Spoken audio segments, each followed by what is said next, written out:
America is not a democracy. It is a republic. We have a democratic form of government, but we are a republic. What does that mean? Well, it means that every individual American is responsible to vote for righteous men and women to be the rulers over us, or over them, over America, whether it's in the Congress or the Senate, the court systems, or even on local elect people that have authority, chief of police, fire chief. American citizens are responsible to vote godly men and women into action. Why do we do that? Because if we have godly men and women in our government of all levels, federal, state, and local, then our nation will be blessed, that man will be able to be creative and fulfill through his talents, fulfill his, all of his dreams and desires. But when ungodly men get in those powerful positions, they can manipulate and they can begin to take away the freedoms of a nation. That's why it's so important that Christians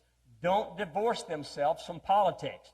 To do that is not only unbiblical, but it is really irrational. And that's one of the problems of America today, is because good men and or women have done nothing and allowed people who are against our Constitution, who are seculars, humanists, and many of them hate God, the God of the Bible, and they're ruling now, and we're beginning to lose our freedoms. And the reason why we're losing our freedoms is because Americans are voting for those kinds of individuals to get in the power of our government, and that's where laws are made. And laws affect us, affect every citizen in America.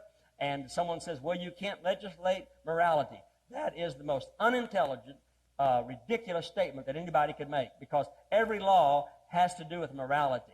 Now, every law has to do with men's actions. Every law is either a good law, good morals, or bad morals. It's incredible to make a statement that you can't legislate morality. Every law, every government legislates morality. But the people in a republic like America, our responsibility is to put godly men and women in offices, and that way they will legislate positive, moral laws that will give people the freedom and the rights that they have as citizens in order to fulfill everything that God has for them, as well as bless people not only in our own nation, but the nations of the world.